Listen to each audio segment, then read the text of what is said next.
बिस्मिल्लाहिर्रहमानिर्रहीम, अस्सलाम वालेकुम। उम्मीद है आप सब दोस्त खैरियत से होंगे और एक और खूबसूरत सी सुबह को एंजॉय कर रहे होंगे।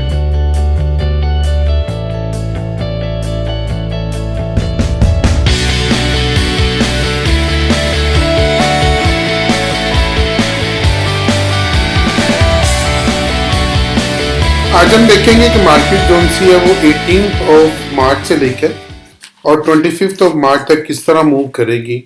हमने मार्केट में किस दिन क्या ट्रेड लेनी है और मार्केट के साथ किस तरह चलना है, इन सब पर आज गौर करेंगे।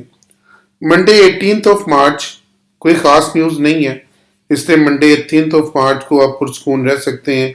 उसके बाद ट्यूसडे को JPY की एक मॉनेटरी पॉलिसी स्टेटमेंट है और फिर AUD की कैश रेट है और उसके साथ ही JPY की प्रेस कॉन्फ्रेंस है बैंक ऑफ जापान की। ऑस्ट्रेलियन डॉलर का रेट स्टेटमेंट है और इसके साथ ये जो न्यूज़ हैं मार्केट पर डेफिनेटली इफेक्ट करेंगी।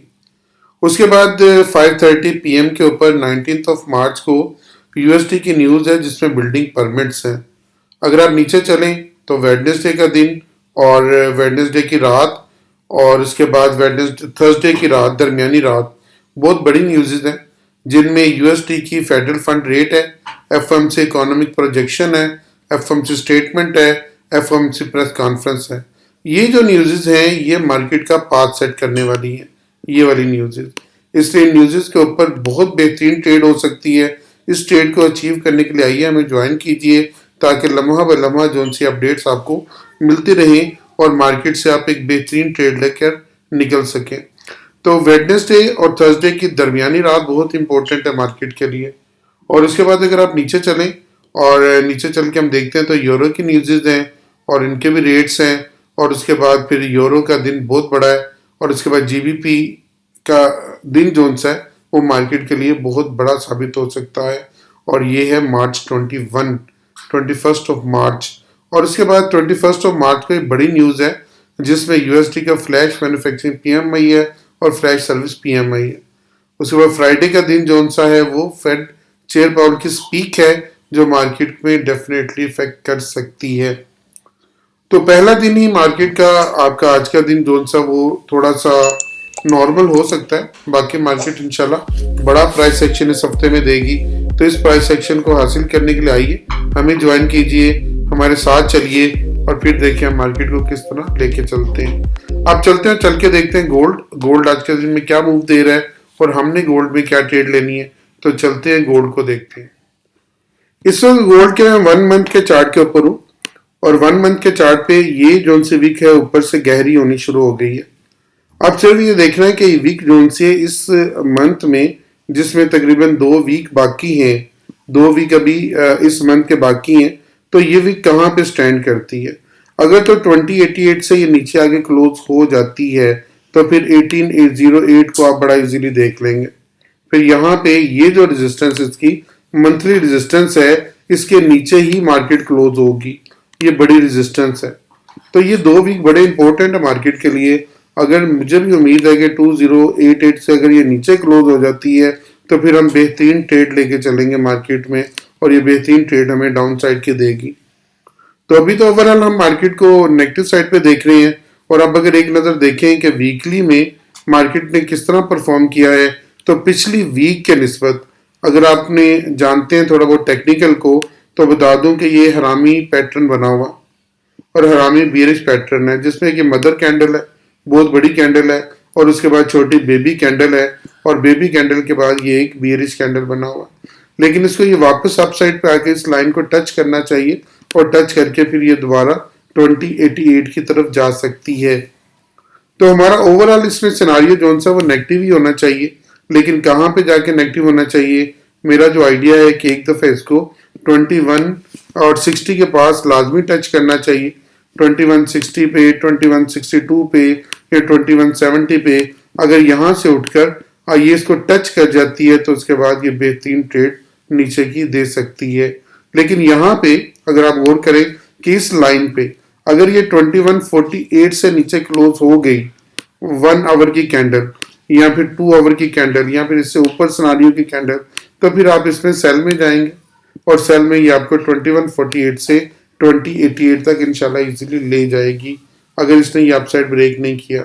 लेकिन मेरा जहाँ तक आइडिया है कि एक दफ़ा इसको अप जाना चाहिए और अप साइड कर जाकर फिर नीचे आना चाहिए। हो सकता है कि आपको इस वीक के अंदर मेरी बाकी वीडियोस ना मिलें क्योंकि रमज़ान है पाकिस्तान में, तो रमज़ान में थोड़ा सा हम लोग बैसियत मुसलमान थोड़ा सा बिजी होते हैं, तो इस वजह से हो सकता है कि आपको यहाँ पे मजीद वीडियोस ना मिलें। तो इसी पे इत्तेफाक करते हुए इसके साथ चलिएगा, इसलिए मैं आपको पूरे वीक के एनालिसिस यहाँ पे दे रहा हूँ कि पूरे वीक में मार्केट हमारी किस तरह मूव कर सकती है।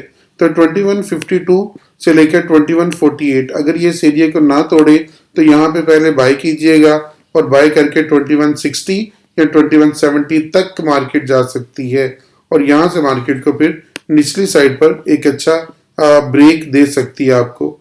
तो यहाँ तक आप बाय में रह सकते हैं। अगर 2148 से नीचे मार्केट क्लोज होती है फिर आप बाय नहीं सिर्फ सेल में रहेंगे और सेलिंग आपको 2088 तक ले आएगी इंशाल्लाह, और ये बहुत अच्छी ट्रेड होगी।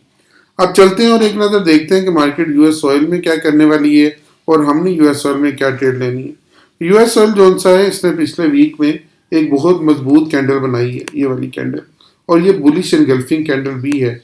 तो अब मेरे आइडिया के मुताबिक इसको एक दफ़ा 82.50 तक जाना चाहिए और यहाँ से इसको फिर बाद में रिवर्स लेना चाहिए, या फिर इसको तोड़कर अगर अपर लेवल को टेस्ट करती है तो 85.50 यहाँ तक जा सकती है और यहाँ से फिर ये रिवर्सल आ सकती है। तो इसका वेट कीजिएगा। अगर ये 80 से ऊपर ही रहती है तो बाय साइड में रहिएगा। अगर 80.88 से नीचे रहे तो सेल का चांस ले सकते हैं। तो आपका सिर्फ एक स्टॉप लॉस हिट होगा अप साइड का और फिर मार्केट आपको तेजी से नीचे लेके आ सकती है। ये हमारा यूएस ऑयल में इस वीक का सिनारियो हो सकता है।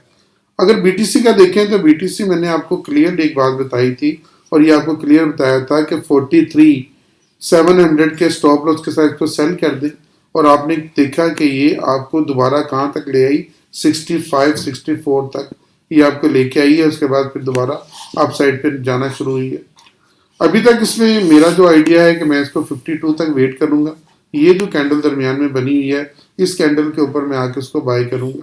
इस कैंडल पे 48 आ जाए या 52 आ जाए, यहाँ जहाँ पे भी मुझे बाय का चांस देगी मैं यहाँ पे बाय करूंगा, एल्स मैं वेट करूंगा इसका नीचे आने का और फिर इसमें अप साइड पर एक अच्छी मूवमेंट के साथ चलेंगे। तो आप भी अगर मेरे साथ चलना चाहते हैं तो यहाँ से यहाँ तक अभी तक हमें 900 पिप दे चुकी है, अप एंड डाउन में तकरीबन 900 पिप दे चुकी है। तो 900 पिप के बाद अभी हमने मजीद इसको नीचे की तरफ देखना है और निचली साइड पे जाकर इसकी अच्छी ट्रेड लेंगे। इसके बाद एक नज़र देखते हैं जीबीपी यूएसटी को। जीबीपी यूएसटी ने एक यहाँ पे बड़ी कैंडल बनाई है वीक के अंदर, तो 1.27129। अगर ये दोबारा ऊपर की तरफ आती है तो 1.28 के करीब ये आ सकती है और इसके बाद ये 1.25 के करीब चली जाएगी। तो यहाँ पे भी एक बहुत अच्छी ट्रेड आपको मिल सकती है जीबीपी यूएसडी में, और अप साइड पे अगर 1.27500 पे आपको मिलती है तो आप इसको सेल कर दोबारा 1.2503 तक आ सकते हैं। तो अभी हमारा सब में जो स्टैंस है वो एक ही है कि अभी हम सेल साइड को देखेंगे और सेल साइड के साथ कंटिन्यू करेंगे इस वीक में, और इंशाल्लाह ये आपको बहुत अच्छी ट्रेड देगी। अपना बहुत ख्याल रखिएगा, दुआ में ज़रूर याद रखिएगा। मैं आपके लिए बहुत दुआ गो हूँ। अल्लाह ताला आपको बेहतरीन ट्रेड का मौका दे।